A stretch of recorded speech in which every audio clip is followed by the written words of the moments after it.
ఎగిరేటి ఏనుగొచ్చి పలికేటి జింకలొచ్చి నడిచేటి చేతలొచ్చి అడవికి రమ్మనగా ఆ కొమ్మల్లో కొమ్మల్లో ఉయ్యాలుగేసి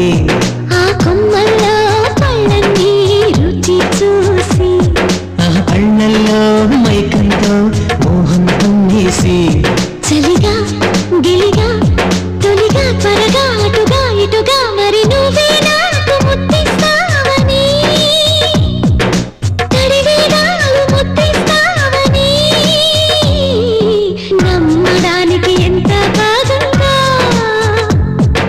నీకోసం రెక్కల గుర్రం ఎక్కి వస్తానని పగడపు దీనికి నిన్నే నేను తీసుకెళ్తానని ఇక ఏ నాటికి అక్కడే మనము ఉంటామని నమ్మడానికి ఎంత బాగుందో